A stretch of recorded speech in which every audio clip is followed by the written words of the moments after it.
Hey guys, it's Coop from Garage Gym Reviews, and today I'm reviewing quite possibly, well, this is actually the cheapest Smith machine I could find. Now, I've noticed many of you have talked about, especially in the home gym community, about having a Smith machine in your gym. It's kind of funny, I feel like 10 years ago, if you mentioned a Smith machine in the idea of a garage gym, you would have just gotten flamed. Now it's more acceptable because we are using more and more machines. Fitness is cyclical, and now we went from you being the machine to now you use machines. I like machines personally. And I think a Smith machine can have a lot of benefits, but this one specifically is from RitFit and is designed to be a budget-oriented Smith machine, which means this is literally the cheapest Smith machine I could find, but also is made to be multi-functioning in the fact that it has a lat pull-down low row on the back. When I saw this one, I was like, let's see what it's like. There's nothing that really compares to this, but I've been pretty surprised. Let's get into the review.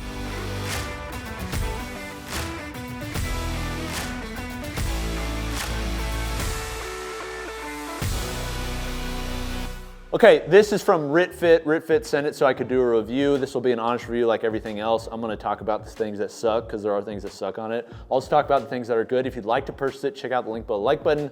The company will pay us a small commission, but won't increase the cost that you pay. Okay, now before I get into like the actual like components of this, I wanna just give a couple benefits for Smith machines. Some of you guys, you're not into them at all. Others of you are watching this and you're like, I considered a Smith machine or I like Smith machines. Let me just say this, when I hear people like Brian Shaw or Chris Bumstead talk about Smith machines, guys who are either bodybuilders or doing a lot of powerlifting or strongman, they talk about Smith machines in a positive way and have them in their gym. In fact, I'm pretty sure Chris Bumstead did like an interview and said if he could have like 10 different machines, this would be like one of the machines he'd include. This is one of his essentials. So if it's good enough for them, probably good enough for you mortals. A Smith machine does have a few benefits beyond just the obvious. One is safety, especially for home gym. Being able to train with this is more safe than a barbell.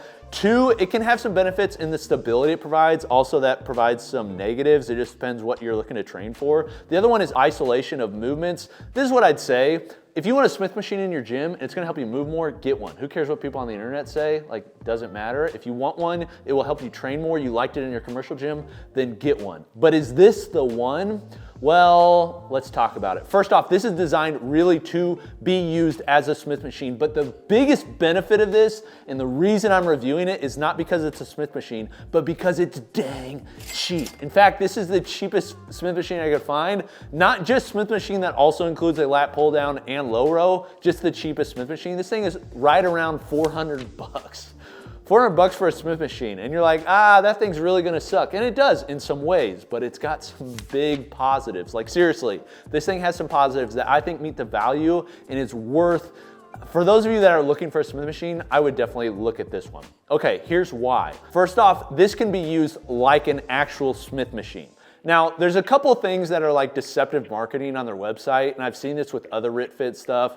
I think this is a Chinese company. I haven't had like a direct conversation over the phone with anybody from the company, so I don't know where they're based, but this stuff is all imported. Their website looks like it was generated by ChatGPT. There's just a lot of things about it. They're like, but looking specifically at the equipment, there's some things that they market about this that are kind of true, kind of not. Here's one, this has 1,000 pound capacity, which like, who rates that exactly 1,000 pounds? I don't know, but everything seems to have 1,000 pound capacity, this included. However, when you look into the marketing further and you start looking at the manuals, it doesn't have 1,000 pound capacity. The bar itself has a 500 pound capacity, but the uprights and the stoppers have 1,000 pound capacity. So I don't know why they say it has 1,000 pound capacity because what you're actually using doesn't. But 500 pounds on a Smith machine is good enough for a majority of people. Like you're gonna be fine with 500 pounds, and this is something that can go up and down in a stable arc. Like that's what you're looking for in a Smith machine, something to move up and down as smoothly as possible, really to have as light of start weight as possible, and this does that. This is able to go up and down with weight on it without being like too unstable. There's some components there that I'll talk about, but this gets the job done. Now it gets it in like a less than ideal way, but that's what you expect for 400 bucks for this amount of steel. And here's why. So number one is they are using guide rods, which are great, and that's what you see on most commercial Smith machines. But instead of using bearings inside of the guide rod assembly, they're actually using plastic bushings. I took one off. It's just a plastic bushing, and then they oil the rod. Like, it's not ideal. It's not gonna be as smooth as what you use at the gym, but it's gonna get the job done, especially in a single person home gym, and if you're not maxing out that 500-pound capacity. The other thing is the bar itself. There's a trade-off here. You want a Smith machine to be as light of a start weight as possible. It's the reason you go to a commercial gym and they offset it with cables that has weight on the other side. You can't usually see it. It's like within the uprights, but it's the reason the bar is so light. The reason they're able to make this light is not because they're offsetting the weight, but because they're not using an actual steel barbell. They're using a hollow tube. So that bar you see in the middle is a hollow tube, and that's why it has a 500-pound capacity instead of a 1,000-pound capacity. If they would have used an actual bar, it would have been a 1,000-pound capacity, which may be nice for people that are heavy lifters, but then the other side of that, it would have been a lot heavier. This actually weighs, unweighted, only 14 pounds, which is pretty good for a Smith machine that is not offset on the other side. It also includes the carriage. So, trade-off there. I'll also say the knurling on this blows. There's like nothing there, okay? It is so passive. Honestly, I almost wish they just didn't even include it because it's just so bad, but it's there.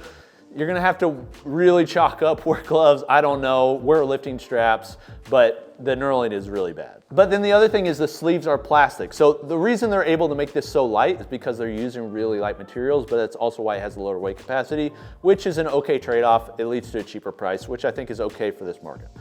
That said, when you're doing movements on the Smith machine with up to 500 pounds, it feels like a lot of other Smith machines if you weigh it down. And that's one of the things I'd suggest. I actually noticed when we first put this together, it was super wobbly.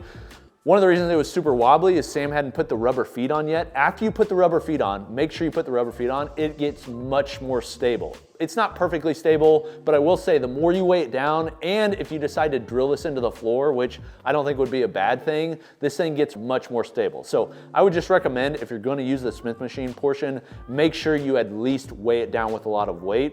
You are not gonna enjoy using it without it, and it could also tip over on you and be dangerous.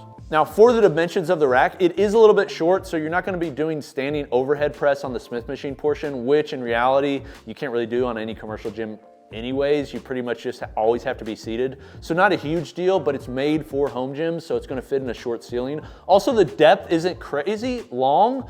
I think it's a good size. It allows you to get under the bar without issues of running into the lat pull down, but also allows you to have that lat pull down with plate loaded on the back. So it's not gonna take up too much space, but it is made to be more compact, as is the width of the machine. This isn't a full standard 7-foot barbell that you normally use. So if you have shoulder problems and you're used to gripping really wide, this may feel a little bit uncomfortable when you're doing squats. Just be aware. Then the height adjustments for the stoppers. The stoppers are rated for 1,000 pounds.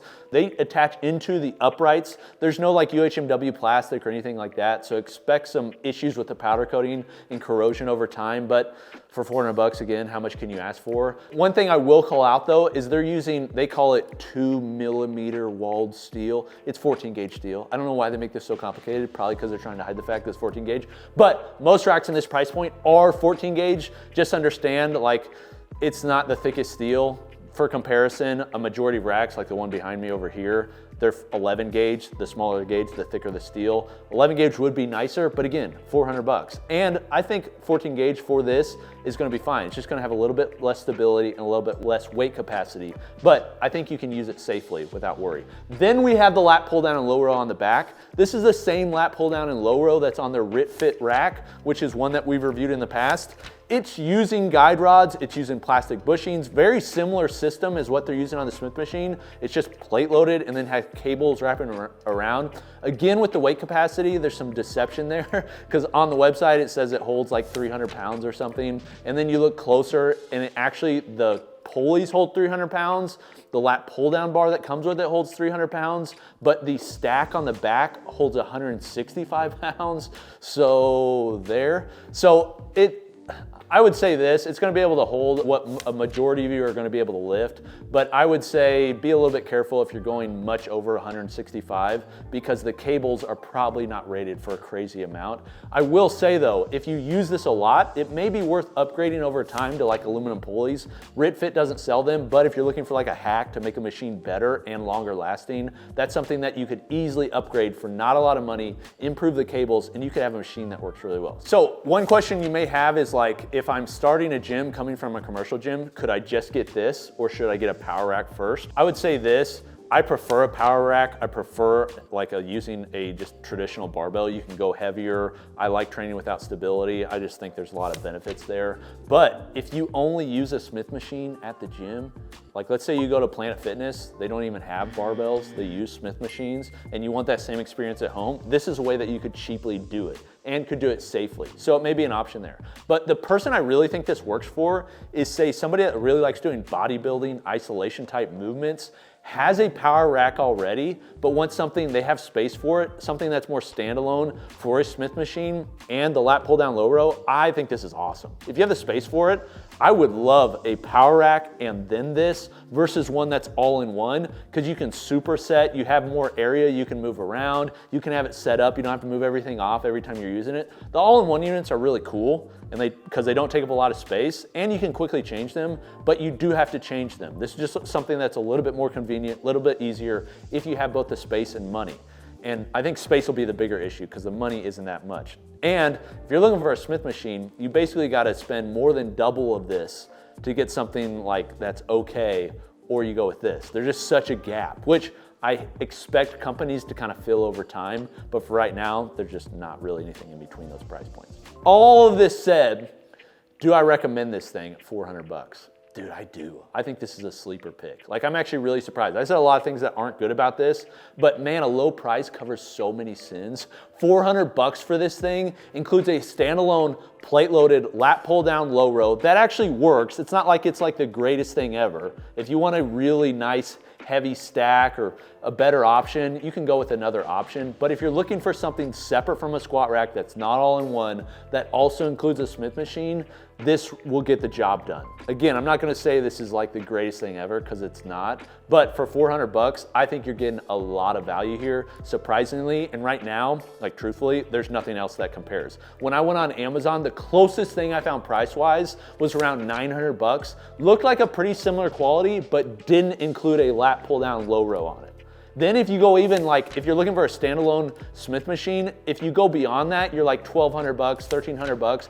PowerTech, a home gym company, has one for 1,300 bucks that uses rollers instead of guide rod. I mean, I'm just like, if you're looking for a Smith machine and you're on an ultra budget, this is the one.